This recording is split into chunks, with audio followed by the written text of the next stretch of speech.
Baik. Assalamualaikum warahmatullahi wabarakatuh. Alhamdulillah hamdan katsiran thayyiban mubarakan fi kama yuhibbu rabbuna wa yarda. Asyhadu an la ilaha illallah wahdahu la syarikalah wa asyhadu anna Muhammadan abduhu wa rasuluh alladzi la nabiyya ba'da, amma ba'du. Allahumma shalli ala Muhammad wa ala alihi wa ashabihi wa man tabi'ahu bi ihsanin ila yaumiddin. Allahumma la sahla illa ma ja'altahu sahlan wa anta taj'alul hazna idza syi'ta sahla. Allahumma bika asbahna wa bika amsayna wa bika nahya wa bika namutu wa ilaikan nusyur. Alhamdulillah, tiada henti-hentinya kita mengucapkan rasa syukur kita kepada Allah. Pagi hari ini Allah kumpulkan kita, pagi hari ini Allah pertemukan kita, dan mudah-mudahan apa yang kita lakukan di pagi hari ini menjadi amal soleh bagi kita semua yang kelak akan menjadi pemberat timbangan amal kebaikan kita. Bapak Ibu hadirin yang dirahmati Allah Subhanahu wa taala, pada pagi hari ini kita akan membahas sebuah tema di dalam Al-Qur'an. Dan ini hal yang kita juga sudah sering mendengar, ya, atau bahkan kita sudah sering membacanya ketika Bapak Ibu membaca Al-Quran. Itu ya, saya sambil ngecas. Selesai ya.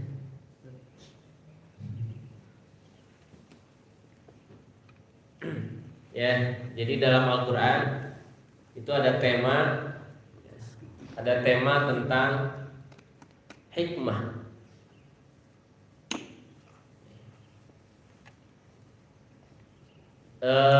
Bapak Ibu, di dalam surat Asy-Syu'ara ayat 83 ada sebuah doa yang kita panjatkan kepada Allah Subhanahu wa taala. Terus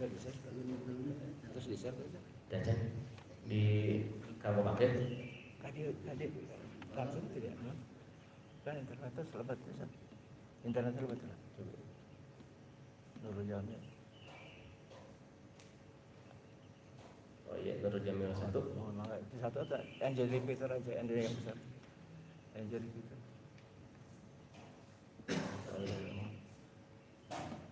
Benda.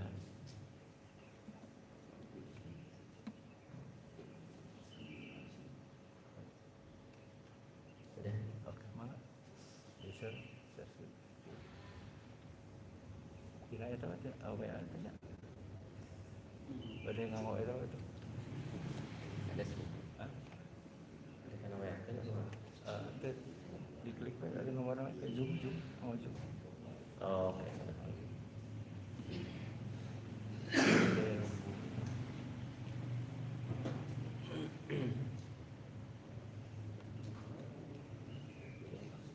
Iya, kebetulan. Ada TPN ada.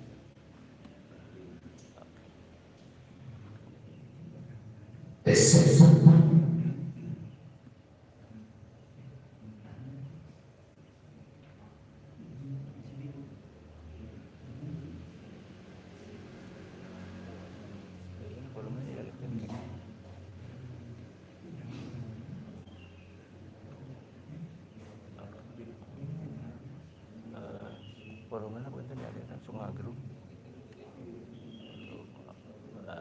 Kan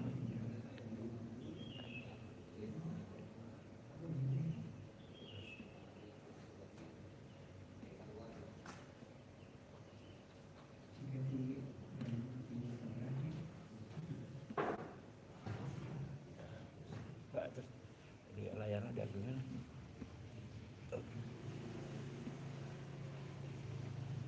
Klik layar terus.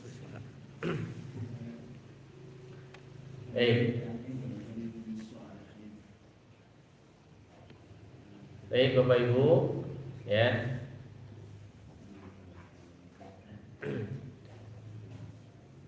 Ini doa yang sering dibaca doa ini.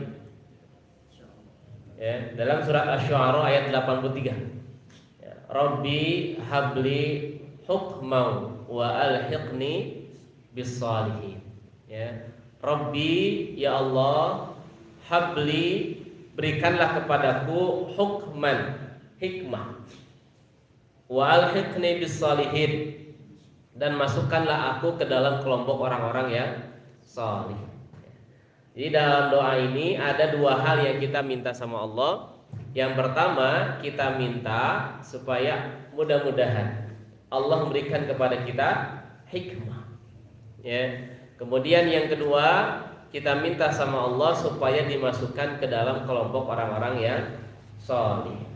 Nah, yang akan kita bahas pada kesempatan pagi hari ini adalah berkaitan dengan permintaan kita yang pertama, yaitu kita minta kepada Allah supaya Allah berikan hikmah kepada kita. Kalau kita lihat di dalam Al-Quran, Bapak Ibu semua, ya, kalau kita lihat di dalam Al-Quran, siapa mereka yang mendapatkan hikmah itu? Mereka yang mendapatkan hikmah, ternyata hikmah itu melekat pada diri para nabi dan para rasul. Jadi tidak ada nabi dan rasul kecuali melekat dalam diri mereka hikmah. Kita lihat, ini saya munculkan beberapa contoh ayat di dalam Al-Quran. Ternyata memang hikmah ini melekat pada nabi dan rasul. Nah, seperti Allah berikan hikmah kepada Nabi Daud, ya, Nabi Daud. Fahazamuhum biiznillah. Mereka tentara Talut mengalahkan tentara Jalut dengan izin Allah.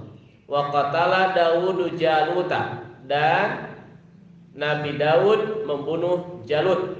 Wa atahullahul mulka wal hikmah. Bapak Ibu, di sini Allah berikan dua hal kepada Nabi Daud. Yang pertama apa?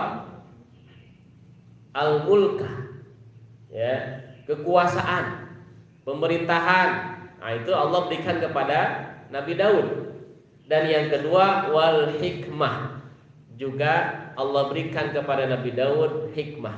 Ini dua hal yang Allah berikan kepada Nabi Daud. Yang pertama adalah al-mulk, ya. Mulk itu adalah kekuasaan, atau sering kita terjemah dengan apa? Kerajaan, gitu ya. Kerajaan, pemerintahan, gitu. Ya, itu namanya mulk.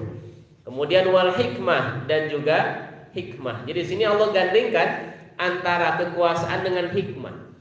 Ini Masya Allah, kalau orang yang mendapatkan kekuasaan kemudian orang itu memiliki hikmah, ini luar biasa. Itu yang pertama. Kemudian kita lihat dalam surat Ali Imran ayat 28, ya, wa yu'allimuhul kitaba wal hikmata wat taurata wal injil. Dan Allah mengajarkan kepadanya Alkitab, wal hikmah, dan juga hikmah, wa taurata wal injil, Taurat dan juga Injil. Ini nabi siapa, Pak? Nabi Isa, ya. Jadi Allah berikan kepada Nabi Isa itu apa? Hikmah, di samping kitab-kitab yang lain. Kemudian dalam surat Yusuf ayat 22, walamma balagha ashuddahu atainahu hukman wa ilma. Dan ketika dia sudah sampai pada usia dewasa, atainahu, kami berikan kepadanya hukman wa ilma, ya, hikmah dan juga ilmu. Jadi Allah berikan kepada Nabi siapa ini? Siapa, Pak? Daud. Ini Nabi Yusuf, ya.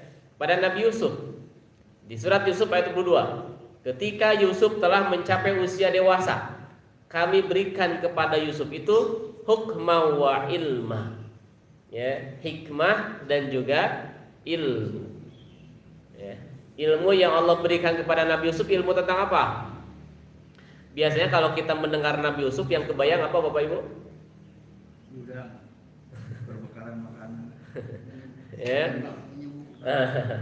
Ya, biasanya begitu ya. Jadi kalau kita mendengar Nabi Yusuf, biasanya terbayang adalah orang yang memiliki ketampanan, ya, kegantengan. Makanya suka ada ibu-ibu yang hamil, kalau anaknya laki-laki dibacakan surat Yusuf, ya supaya anaknya ya, supaya anaknya kasep, anaknya ganteng gitu. Padahal Bapak Ibu, kalau Bapak Ibu cek di dalam Al-Qur'an, ya dalam surat Yusuf, ternyata kisah perjalanan Nabi Yusuf itu adalah kisah penderitaan. Jadi bagaimana Allah Subhanahu wa taala memberikan ujian yang berat kepada Nabi Yusuf. Penderitaan Bapak Ibu. Dan ya. Jadi ketika Nabi Yusuf masih kecil, itu Nabi Yusuf sudah dikelilingi oleh saudara-saudaranya yang iri kepada beliau. Ya, jadi iri karena saudara-saudaranya punya sifat hasad. Ya, punya sifat hasad, iri kepada Nabi Yusuf alaihissalam. Sampai akhirnya 10 saudaranya ini mereka merencanakan membuang Nabi Yusuf. Ya, membuang Nabi Yusuf. Awalnya mau membunuh. Ya, jadi ada yang menyarankan, udah kita bunuh aja Yusuf. Tapi yang lain mengatakan enggak, jangan. Ya. Tujuan kita itu adalah supaya Yusuf alaihissalam itu berpisah dari ayahnya. Nah, maka nggak usah kita bunuh. Terus bagaimana? Sudah kita buang saja Yusuf ke dalam sumur. Akhirnya mereka sepakat tuh. Mereka sepakat membuang Nabi Yusuf ke dalam sumur. Ya, cuman memang sumur di zaman itu berbeda dengan sumur kita. Ya, kalau di kita kan kalau sumur pasti China jero gitu. Ya, kalau zaman dulu enggak. Ya, jadi sumur itu tetap di dalamnya itu masih ada tempat-tempat yang kering, tidak ada air. Jadi di pinggirnya kering, di dalamnya ada airnya, tengahnya ada air. Nah, Nabi Yusuf dimasukkan ke dalam sumur. Makanya ketika para musafir, orang-orang yang sedang dalam perjalanan mengambil air, ternyata mereka kaget, di dalam sumur itu ada anak kecil. Nah, dibawalah Nabi Yusuf gitu, ya. Akhirnya kemudian tapi para ulama Bapak Ibu dalam kitab tafsir itu para ulama bikin judul, ya, ada judulnya, ya, minal bi'ri, ya, dari sumur masuk istana. Gitu, ya. Ternyata wasilah Nabi Yusuf dimasukkan ke dalam sumur itu ternyata menjadi wasilah Nabi Yusuf masuk istana. Ya. Jadi dari sumur masuk istana, gitu. Ya. Jadi Bapak Ibu kalau pengen punya anak masuk istana caranya gimana?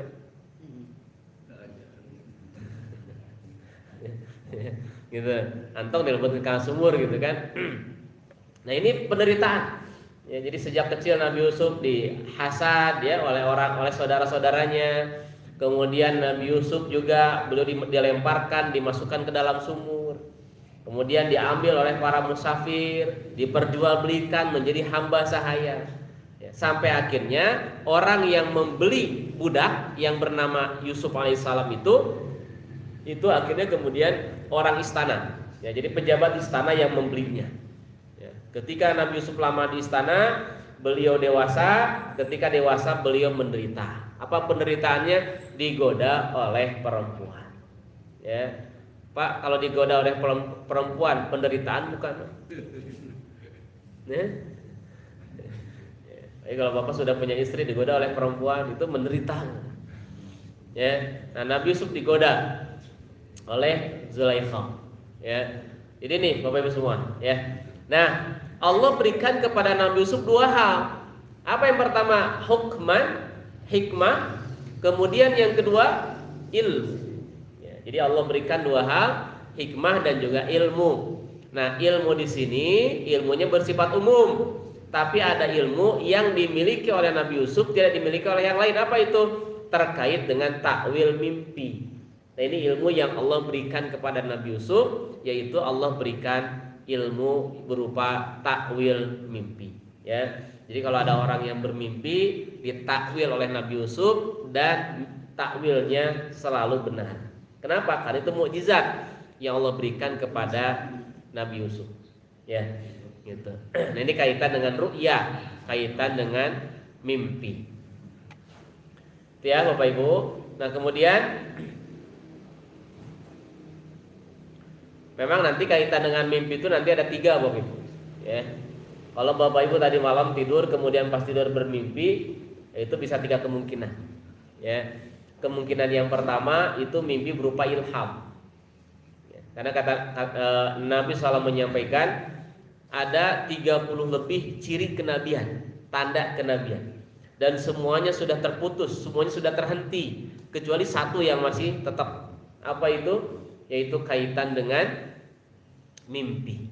Ya, gitu. Nah, jadi ada mimpi berupa wahyu, ini kepada para nabi dan para rasul. Kalau kepada kita ini namanya ilham.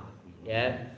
Yang kedua, mimpi itu bisa berupa bunga tidur. Ya, jadi mimpi itu bunga tidur gitu. Jangan terlalu dihiraukan. Ya. Gitu. Kemudian yang ketiga, kalau mimpi yang buruk, maka kata Nabi minas syaiton, bisa jadi mimpi itu datangnya dari setan. Ya. Nah, jadi 3 kemungkinan kalau kita bermimpi. Itu Bapak Ibu ya. Kemudian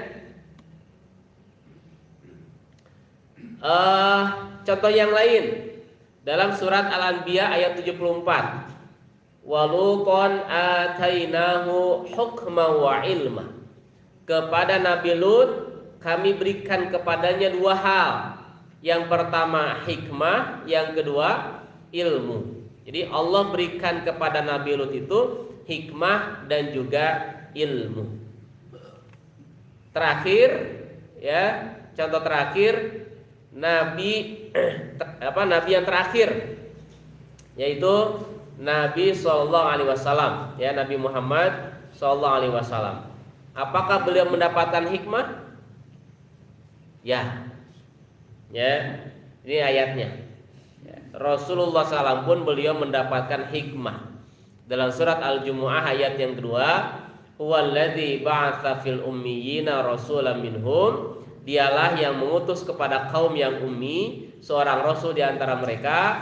Nah, tugas rasul itu ada 4. Ya, di tugas Rasulullah SAW itu ada 4. Yang pertama adalah yatlu alaihim ayatihi, membacakan ayat-ayatnya kepada mereka. Kemudian yang kedua, wa yuzakkihim, mensucikan jiwa mereka. Yang ketiga, wa yu'allimuhumul kitaba, mengajarkan Al-Qur'an. Dan yang keempat, wal hikmah, mengajarkan hikmah. Ya, gak mungkin Nabi mengajarkan hikmah kalau Nabi tidak memiliki hikmah. Artinya beliau diperintahkan oleh Allah mengajarkan hikmah karena beliau memiliki hikmah. Gitu ya. Nah, jadi Rasulullah SAW pun beliau mendapatkan hikmah.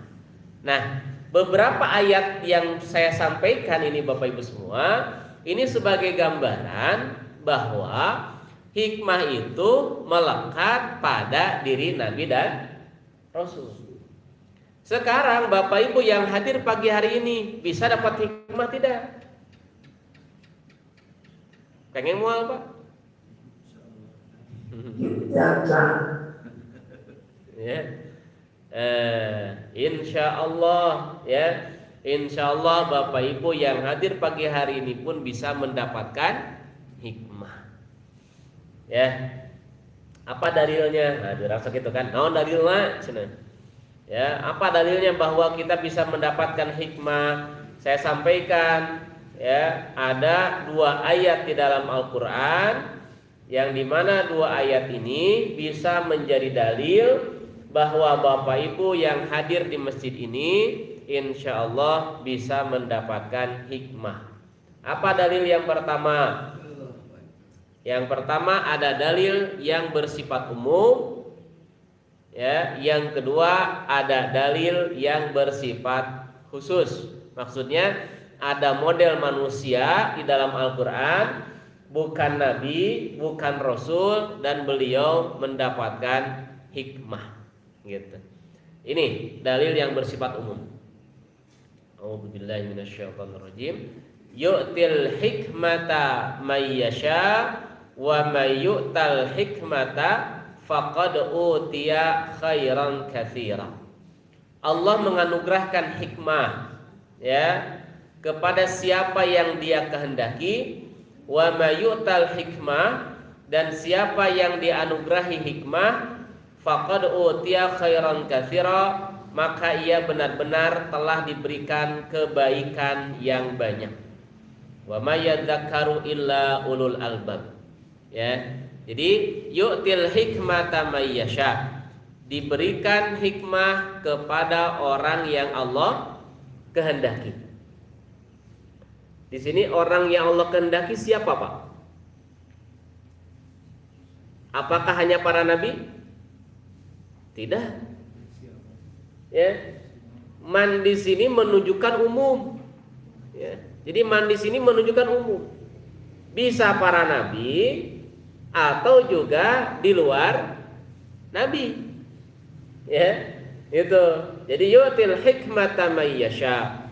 Diberikan hikmah kepada orang yang dia kehendaki. Ini tidak hanya bersifat para nabi saja. Karena man di sini bisa juga orang-orang yang bukan para nabi dan para rasul. Gitu. Ini bersifat umum.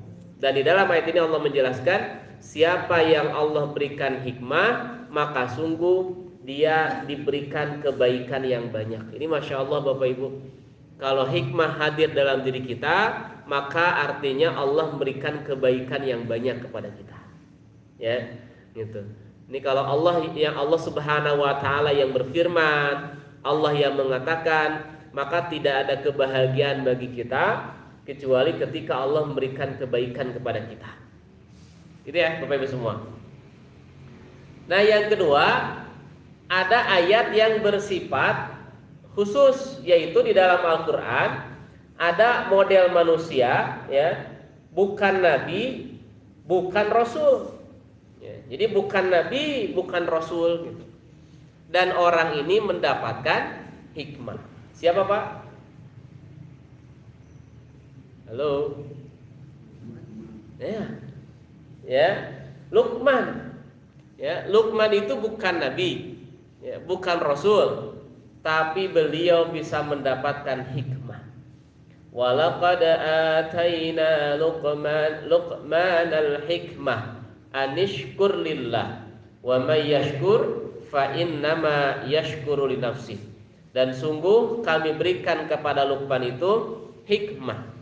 Hendaklah bersyukur kepada Allah, dan siapa yang bersyukur maka sesungguhnya ia bersyukur untuk dirinya sendiri. Wa man kafara, dan siapa yang kufur, fa innallaha ghaniyyun hamid, sesungguhnya Allah maha kaya, maha terpuji. Nah, jadi di dalam ayat ini Allah menjelaskan ada model manusia, ya. Jadi ada model manusia, bukan nabi, bukan rasul, dan beliau mendapatkan hikmah, yaitu Luqman. Ya, Luqman ini bukan nabi, bukan rasul, beliau mendapatkan hikmah. Jadi ini dua ayat Bapak Ibu, ya, yang menjadi dalil bagi kita. Ada ayat bersifat umum, ada ayat yang bersifat khusus. Ya, artinya insya Allah kita yang hadir di masjid ini pun insya Allah bisa mendapatkan hikmah. Ya, nah masih menyisakan satu pertanyaan. Apa pertanyaannya Bapak Ibu? Ari hikmah teh naon? Ya. Hikmah itu apa, Pak? Kalau di masyarakat kita yang tersebar, ya, coba tanyakan tuh sama orang yang ahli hikmah. Maksudnya apa, Pak? Kebaikan. Ya, kebaikan, betul ya. Apalagi? Justru Anda. Apa? Kurang jelas ya. Baik. Nah, kita akan lihat apa itu hikmah. Ya, apa itu hikmah?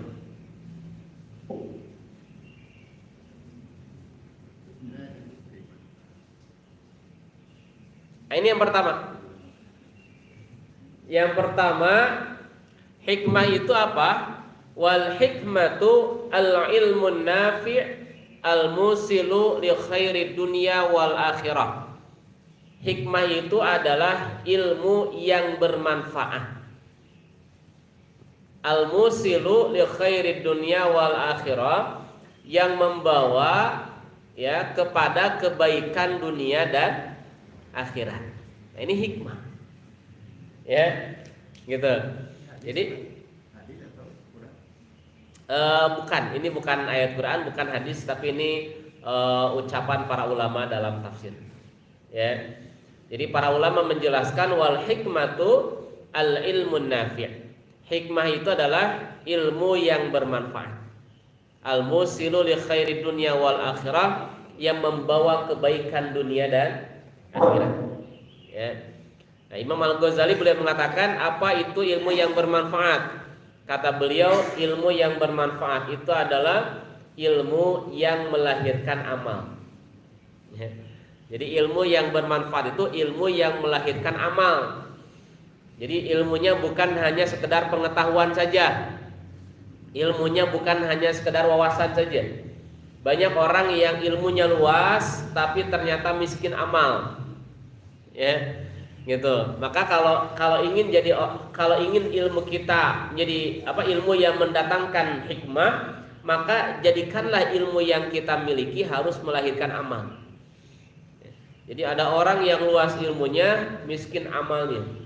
Ada orang yang sedikit ilmunya, ya, banyak amalnya. Bagus yang mana, Bapak Ibu? Ya. Luas ilmu, miskin amal, atau sedikit ilmu tapi banyak amal. Bagus yang mana? Ilmu banyak amal. Ilmu banyak amal. Ya, gitu. Jadi yang terbaik itu yang mana? Yang terbaik itu adalah orang yang luas ilmunya, banyak amalnya. Ya, karena ilmu juga penting. Ya, sampai Imam Al-Bukhari itu beliau membuat bab tersendiri dalam kitabnya. Namanya babul ilmi qoblal amal.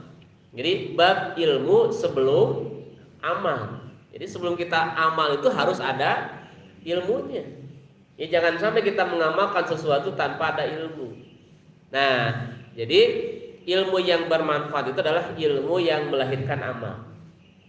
Nah, sebagaimana Imam Al-Ghazali tadi mengatakan, al ilmu bila amalin kasyajari bila thamarin. Ilmu yang tidak melahirkan amal itu bagaikan pohon yang tidak berbuah. Ya, pohonnya bagus, Pak. Bagus pohonnya, tapi tidak melahirkan buah. Ya, maka tidak melahirkan manfaat. Gitu, ya. Nah, jadi artinya kalau orang yang memiliki ilmu itu ya dengan ilmunya dia sudah bagus. Ya. Tapi ilmu kita tuh harus melahirkan manfaat buat yang lain. Jangan sampai ilmu itu tidak melahirkan manfaat. Nah, makanya orang yang ahli hikmah itu adalah al-ilmun nafi. Orang yang memiliki ilmu yang bermanfaat, ya, yang dengan ilmunya melahirkan amal. Kita lihat misalkan contoh misalkan dalam pendidikan, ya. Dalam pendidikan seorang guru yang memiliki hikmah, maka dia tidak hanya sekedar mengajar, menyampaikan teori saja, ya, tetapi dia juga mendidik dengan cara yang baik, memahami karakter murid-muridnya. Kalau ada muridnya hese ngartina, ya, maka sang guru dia akan mencarikan solusi, ya, dari permasalahan sang murid itu. Ya, jadi Pak, kalau lamun aya mahasiswa hese ngartina, teu ngarti-ngarti wae, tong ditinggalkeun. Ya, cek Bapak teh beleguk maneh mah. Jangan, ya. Nah, seorang guru yang ahli hikmah itu dari sekian banyak mahasiswanya, sekian banyak muridnya, pasti secara IQ-nya, kecerdasannya berbeda-beda. Begitupun tingkat pemahamannya. Mahasiswa teh ada yang sekali dijelaskan langsung ngerti hese lupa gitu. Ya. Ada juga yang lama ngerti susah lupa. Ya. Ada yang lama ngerti gampang lupa. Nah, itu ada yang begitu. Ya. Ya, kita juga kan begitu ya. Kita kalau menerima ilmu tuh Bapak Ibu termasuk yang gampang ngerti lama lupa, ya, atau susah ngerti gampang lupa. Ya. Nah, jadi seorang pendidik, ya, seorang pendidik kalau dia orang yang ahli hikmah, maka dia tidak hanya sekedar menyampaikan saja, dia tidak hanya sekedar menyampaikan teori saja, ya. Tapi seorang pendidik itu dia melihat bagaimana karakter muridnya, bagaimana kemudian apakah ada perubahan atau tidak pada etika muridnya, pada akhlak muridnya, gitu. Ya. Makanya nanti kalau dalam bahasa Arab itu Bapak Ibu beda, ada taklim, ada takdib, ada taklim, ada tarbiyah. Ya, kalau taklim mengajar, ya, mengajar, mentransfer ilmu, menyampaikan ilmu itu namanya taklim. Ada tarbiyah. Kalau tarbiyah itu mendidik, ya, mendidik. Nah, beda antara taklim dengan tarbiyah. Kalau taklim ya dia hanya sekedar menyampaikan ilmu. Nih, seorang guru menyampaikan ilmu itu namanya taklim. Tapi kalau anak ini awalnya dia tidak ngerti, kemudian jadi paham, itu namanya tarbiyah. Anak ini sebelum sekolah bicaranya kasar, bicaranya kotor, kemudian masuk dunia pendidikan, keluar dunia pendidikan, bicaranya halus, bicaranya lembut, itu berarti tarbiyah.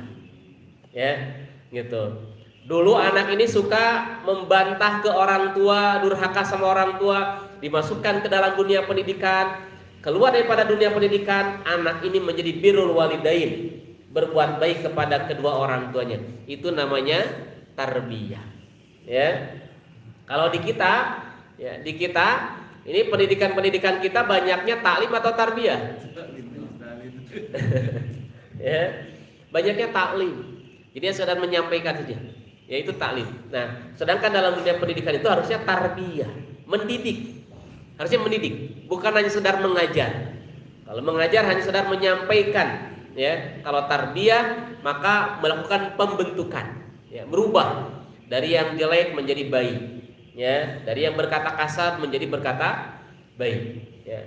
Yang repot itu ada anak yang awalnya baik, anak awalnya bicaranya bagus, masuk sekolah jadi kasar. Kenapa? Karena teman-temannya bicaranya kasar. Ini repot ya. Ya, ini repot kalau kayak gitu.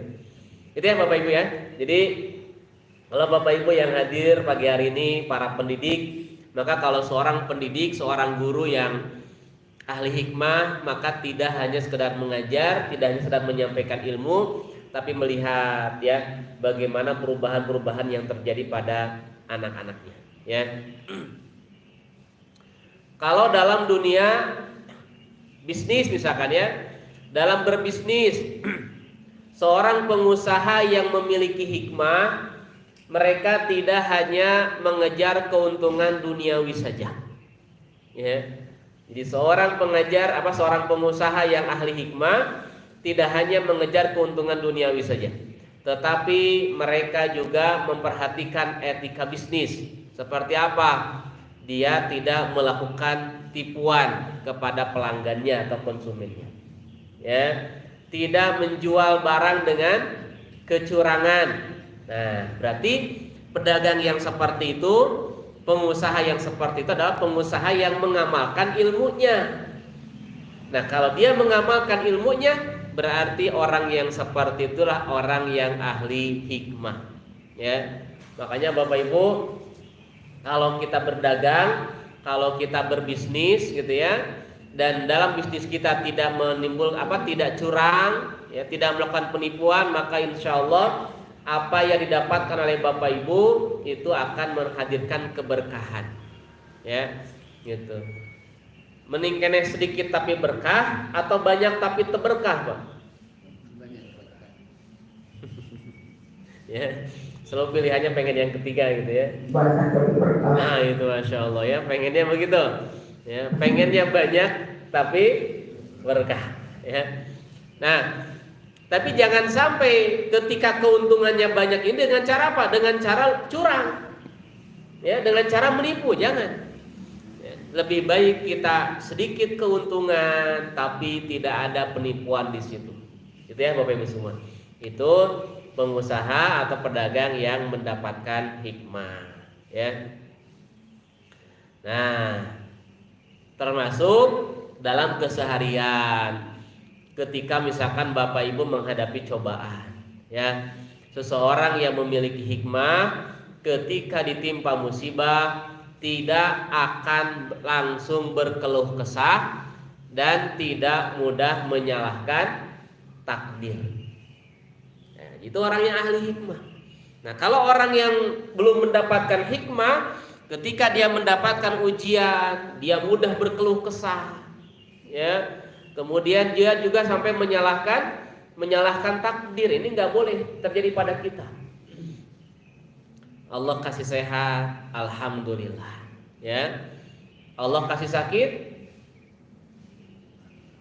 ucapannya apa, Pak? Alhamdulillah. Masya Allah, ya. Masya Allah, kalau misalkan kita sehat kita sehat mengucapkan alhamdulillah. Kalau kita sakit mengucapin alhamdulillah ala kulli hal. Ini sebagaimana yang Nabi ucapkan ketika beliau mendapatkan cobaan. Jadi ketika mendapatkan ujian beliau mengucapkan alhamdulillah ala kulli hal. Ya, tapi biasanya jarang ya kita ngucapin kayak gitu. Ya, jarang kita ngucapin ketika misalkan Bapak sakit gitu ya, sakit kaki Pak, kaki bengkak, alhamdulillah, jarang. Ya, gitu.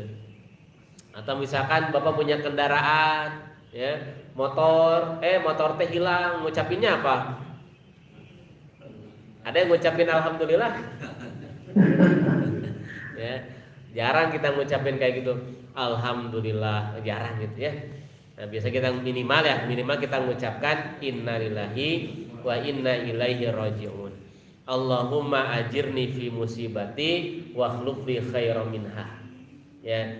Nah, jadi orang-orang yang mendapatkan hikmah dengan al-ilmu nafi, ilmu yang bermanfaat itu, ketika dia mendapatkan cobaan, ketika dia mendapatkan ujian, maka dia tidak mudah berkeluh kesah.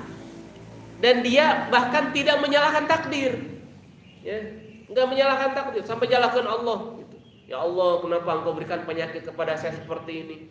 Ya, berikan kata tangga itu, ya Allah, tongkat saya. Ya, tidak begitu.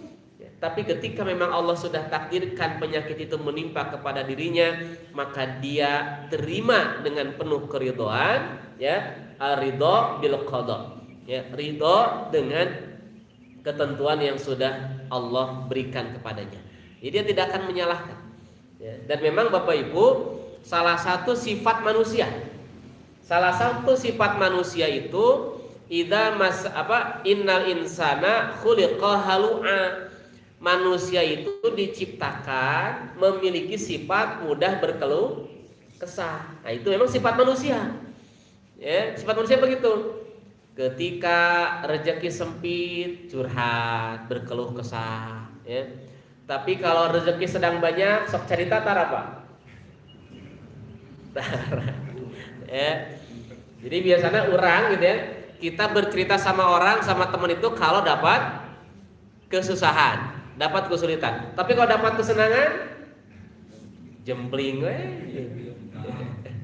ya, gitu. Nah, harusnya kita dapat kesulitan, ya boleh silahkan bercerita.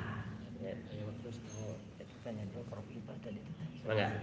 Ya. Jadi ada kesulitan gitu ya. Ya, kita cerita silahkan. Ya. Kalau ada kebahagiaan juga kita cerita.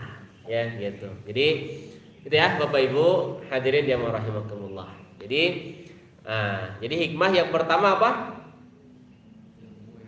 Al-ilmun nafi', ilmu yang bermanfaat, yaitu ilmu yang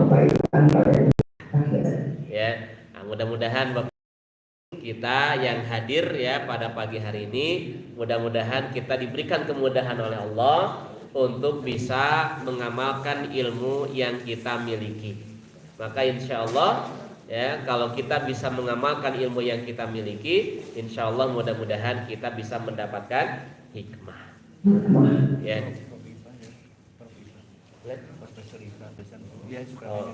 Ya. Baik ya. Habis waktunya nih Pak?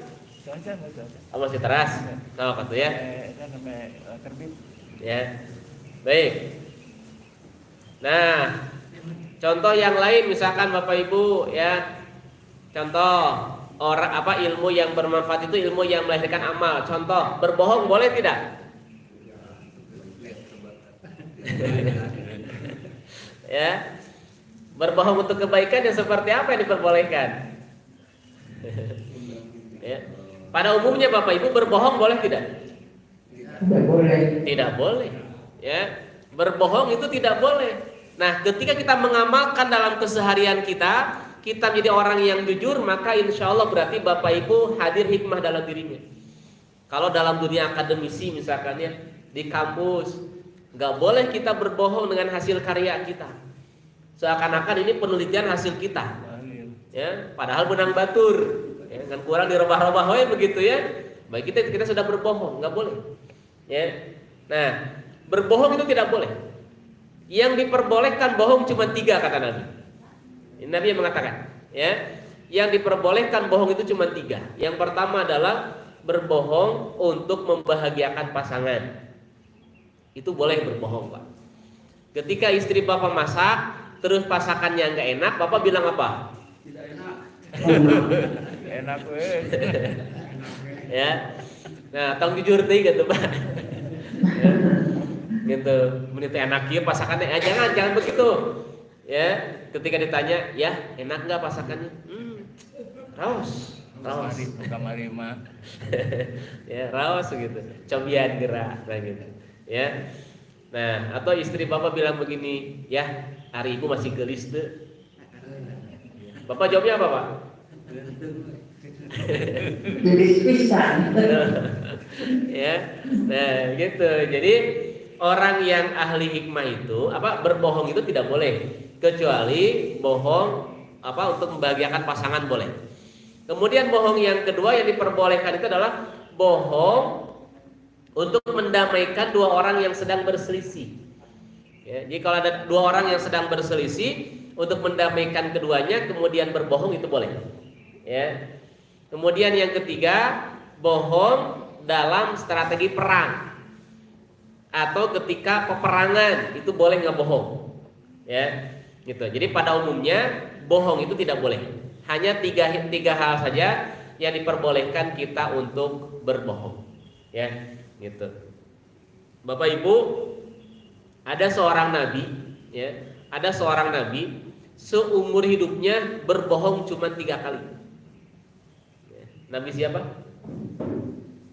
Ada yang tahu? Ya, nabi bohong. Ya, ada seorang nabi, jadi seumur hidupnya beliau berbohong cuma 3 kali, yaitu Nabi Ibrahim alaihissalam. Ya, seumur hidupnya berbohong cuma 3 kali. Ya, kalau Bapak Ibu seumur hidup berapa kali? Ratusan kali. Ya, itu ya. Dan ketika saya cek bagaimana bohongnya Nabi Ibrahim, itu saya kira bohongnya tidak bohong-bohong teuing lah begitu. Kenapa? Bohong yang pertama, ketika Nabi Ibrahim di dalam rumah, pada hari itu adalah hari di mana negeri Mesir mereka merayakan pesta, di mana pesta itu adalah melakukan penyembahan terhadap berhala. Jadi semua raja sampai rakyat, semua rakyat ke pinggir pantai, kemudian mereka melakukan ritual-ritual ibadah, menyembah patung-patung. Nah, Nabi Ibrahim nggak mau. Ya, hanya satu-satunya orang yang tidak berangkat ke pantai. Nabi Ibrahim diam. Ternyata setiap rumah dicek oleh pasukan raja. Ditanya oleh pasukan, "Hei anak muda, kenapa Anda tidak pergi ke pantai?" Nah, Nabi Ibrahim berbohong di situ. Beliau mengatakan, "Inni sakim." Saya sedang sakit. Ya, saya sedang sakit. Jadi Nabi Ibrahim alasan sedang sakit menghindari apa? Menghindari penyembahan terhadap berhala. Gitu, ya. Bohong yang kedua, ketika Nabi Ibrahim sedang berjalan sama istrinya. Kemudian ditanya sama raja, "Apakah ini istri kamu?" Nah, kalau Nabi Ibrahim menjawab, "Ya, ini istri saya," nanti diculik istrinya, Pak. Ya, karena istri Nabi Ibrahim termasuk orang yang cantik. Ya, jadi istrinya cantik. Jadi raja ini melihat istrinya istri orang lain cantik diculik tuh raja. Nah, maka Nabi Ibrahim mengatakan, ya, ketika ditanya, "Apakah ini istri kamu?" Nabi Ibrahim menjawab, "Ini saudari seiman saya." Nah, gitu. Ya, saudari seiman. Nah, kemudian bohong yang ketiga, ketika Nabi Ibrahim datang ke istana, menghancurkan patung-patung yang ada di istana. Kemudian disisakan patung yang paling besar. Simpanlah kampak di situ. Nah, di sidang Nabi Ibrahim ditanya, "Hai anak muda, apakah Anda yang sudah menghancurkan patung-patung itu?" Ya, Nabi Ibrahim menjawab, "Sebentar raja, itu kampaknya ada di mana?"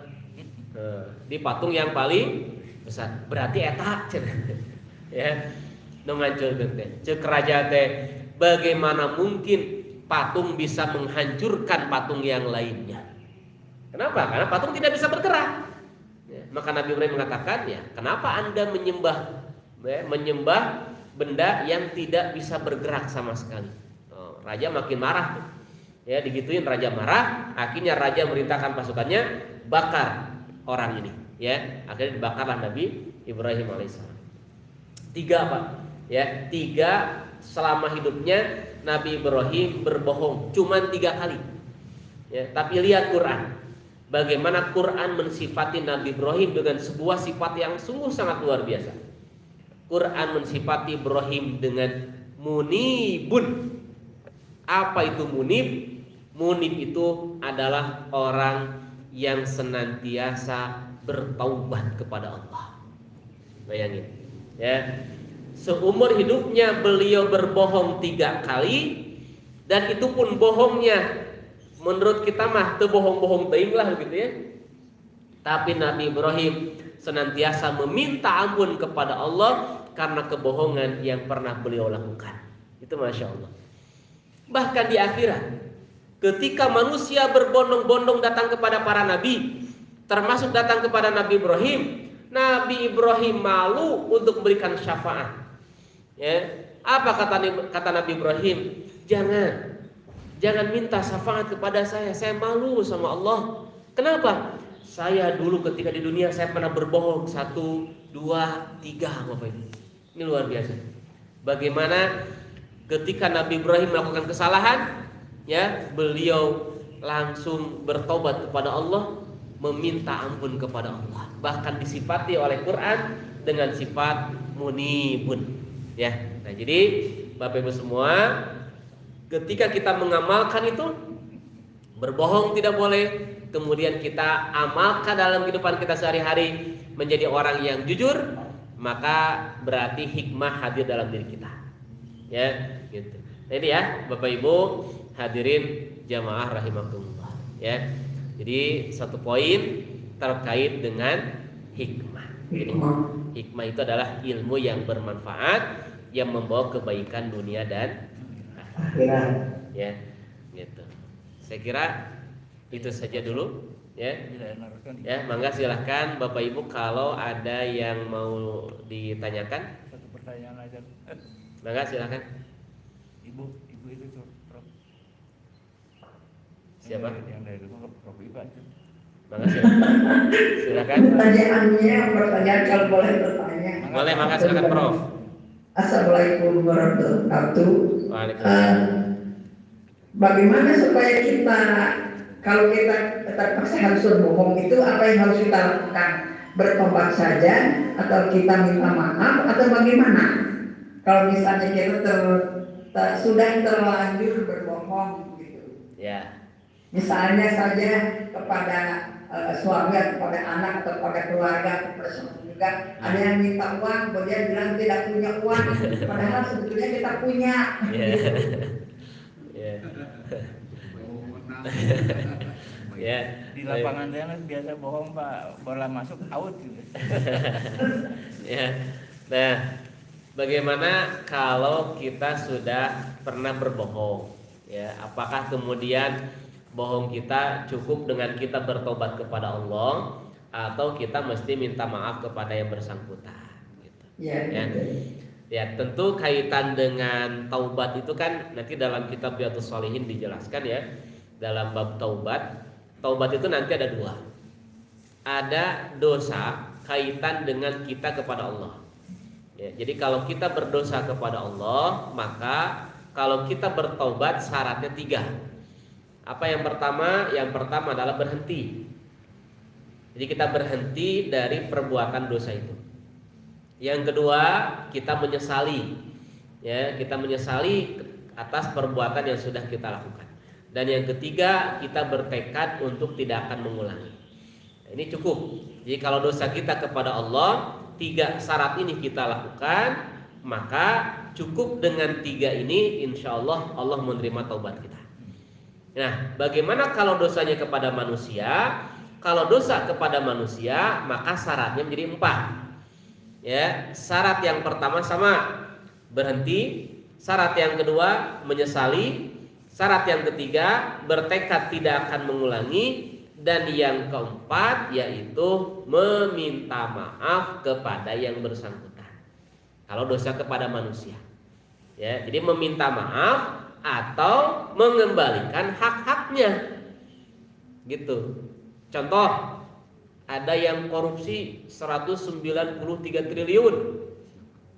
Siapa Pak? Minyak. Ya. Nah, ketika dia bertobat, apakah cukup dia bertobat kepada Allah saja? Ya, tidak cukup. Maka bagaimana? Maka dia mesti melakukan yang keempat, karena korupsi itu merugikan masyarakat, merugikan warga. Maka taubatnya bagaimana? Yang keempat mesti dia jalankan, yaitu kembalikan hak-hak warga, ya, kembalikan hak-hak rakyat. Kemudian yang kedua, minta maaf kepada warga, minta maaf kepada rakyat. Pernah nggak Bapak Ibu ada koruptor, ya, dia minta maaf? Pernah dengar nggak? Ya. Harusnya dia minta maaf, ya, kan sekarang bisa. Dia bikin video, gitu ya. Dia bikin video, kemudian dia sampaikan, saya sudah mengkorupsi uang negara 193 triliun. Dan saya minta maaf kepada seluruh warga Indonesia. Harusnya begitu, ya, gitu. Nah, jadi kalau dosanya kepada manusia, itu syarat yang keempat harus dilakukan, ya. Ya, kalau tidak kita minta maaf atau kita kembalikan hak-haknya. Nah, kalau tadi misalkan Ibu ada orang, ya, ada orang pinjam uang, ya, gitu, ada orang pinjam uang sama Prof pinjam uang, cek Prof teh nggak punya, padahal punya. Nah, itu bohongnya dosa tuh. Ya, gitu. Ya, nah, kalau misalkan memang orang ini, ya, kalau misalkan kita kasih terus, ya, dia malah terus minta terus, ya, kita sampaikan bukan tidak punya, gitu ya, bisa jadi doa, Bu, ya. Jadi kalau kita bilang, saya nggak punya, waktu jadi doa, gitu ya.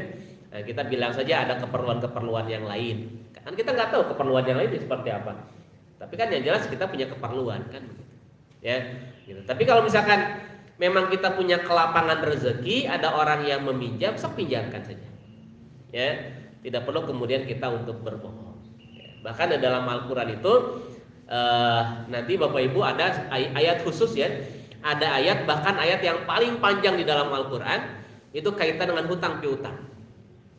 Kalau ada orang yang berhutang kepada kita, kemudian orang itu tidak bisa membayar tepat pada waktunya, ketika Bapak Ibu menangguhkan hutang dia, maka selama penangguhan itu ada pahala yang Bapak Ibu dapatkan, gitu. Itu luar biasa. Jadi kalau misalkan dia ingin mengembalikan uangnya tanggal 1 Maret misalkan, ya, tapi ternyata tanggal 1 Maret dia nggak bisa, dia minta penangguhan sampai akhir Maret. Bapak Ibu tangguhkan sampai akhir Maret, ya, maka selama penangguhan itu Bapak Ibu dapat pahala. Bayar kos gitu. Alhamdulillah. Iya, betul, ya, dapat pahala itu, Masya Allah, ya. Kalau sampai tidak bayar, Nah, kalau sampai tidak bayar, maka pilihannya 2. Yang pertama itu hak kita, silahkan tagih terus. Nah, itu hak kita, ya, silahkan tagih terus. Atau pilihan yang kedua, kata Quran, wa anta saddaqu khairun. Dan kalau engkau mensedekahkan itu lebih baik bagimu, ya. Ada orang berhutang sama Bapak 100 juta. Cek Bapak teh, Kang, hutang Akang 1 juta, terus bebas lah. Ya, terus bebas, gitu. Nah, itu terbaik Bapak Ibu, ya, itu terbaik. Jadi itu 2 pilihan, ya. Silahkan tagih karena itu hak kita, Ya, kalau di dunia dia nggak bayar, maka silahkan Bapak Ibu tagih di akhirat gitu. Ya, tagih di akhirat. Makanya kan Nabi SAW itu tidak mau menyolatkan jenazah yang punya hutang. Nabi nggak mau. Ketika Nabi sedang dengan para sahabat, tiba-tiba ada jenazah dihadapkan kepada Nabi SAW. Ya, Nabi mau menyolatkan, ada orang yang berbilang sama Nabi, ya Rasulullah, orang ini punya hutang. Kata Nabi, oh kalau begitu saya nggak mau. Ya, saya tidak akan menyolatkan. Gitu. Akhirnya Abu Bakar kemudian mendekati Nabi SAW. Abu Bakar bilang, ya Rasulullah, saya sudah tanya-tanya berapa hutang jenazah ini, hutangnya sekian, biar saya yang nanggung. Itu kata Abu Bakar. Ya. Akhirnya kemudian karena sudah ditanggung oleh Abu Bakar, baik, saya akan menyolatkan jenazah ini. Gitu. Ya. Nah, makanya ada kebiasaan di kita Bapak Ibu.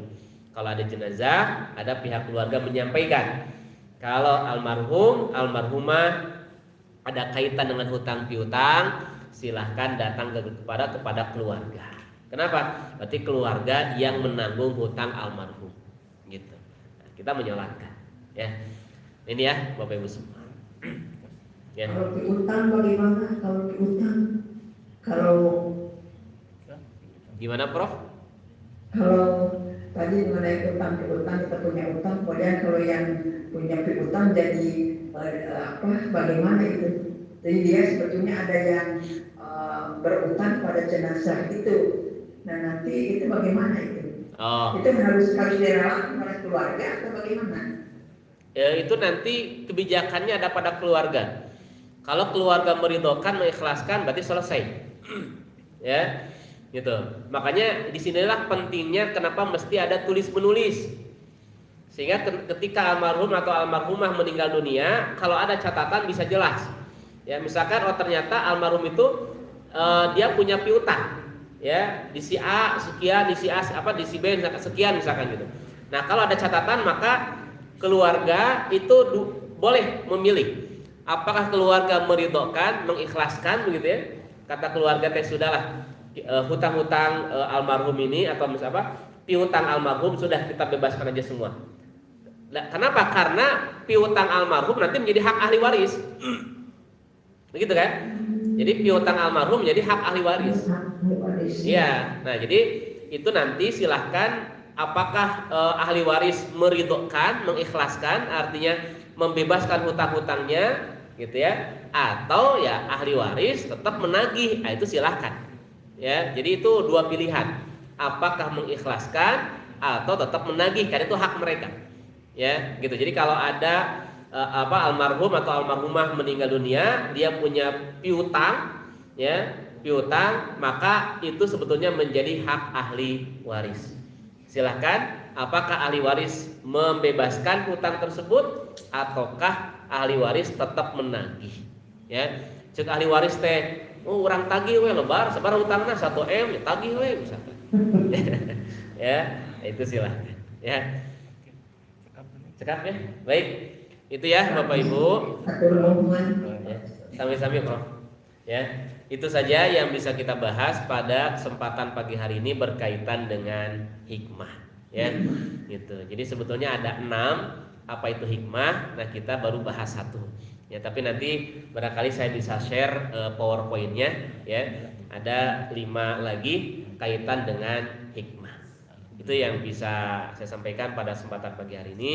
Semoga Allah hadirkan hikmah kepada kita semua, ya, sehingga kita menjadi orang-orang yang ahli hikmah. Jangan pernah berhenti kita berdoa kepada Allah, Rabbi habli hukman wa alhiqni bisalihin. Ya Allah, berikanlah kepadaku hikmah dan masukkanlah kami ke dalam kelompok orang-orang yang soleh. Semoga Allah Subhanahu wa taala senantiasa membimbing kita semua. Allah Subhanahu wa taala senantiasa menjaga kita semua. Semoga Allah senantiasa memberikan kekuatan kepada kita untuk melaksanakan ibadah shaum di bulan Ramadan, dan semoga Allah menerima semua amal-amal ibadah kita di bulan Ramadan ini. Rabbana zalamna anfusana wa illam taghfir lana wa tarhamna lanakunanna minal khasirin. Rabbana la tuzigh qulubana ba'da idh hadaitana wa hab lana min ladunka rahmah innaka antal wahhab. Rabbana hab lana min azwajina wa dzurriyyatina qurrata a'yun waj'alna lil muttaqina imama. Rabbana atina fid dunya hasanah wa fil akhirati hasanah wa qina adzabannar.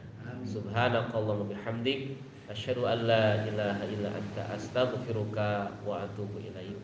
Aqulu qouli hadza wa astaghfirullah li wa lakum. Assalamualaikum warahmatullahi wabarakatuh. Waalaikumsalam warahmatullahi wabarakatuh.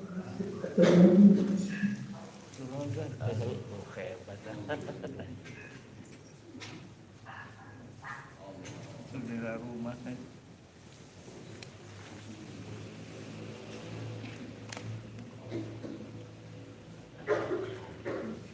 Kalau biasa mau dia nyumbang di Mangga barang di sini.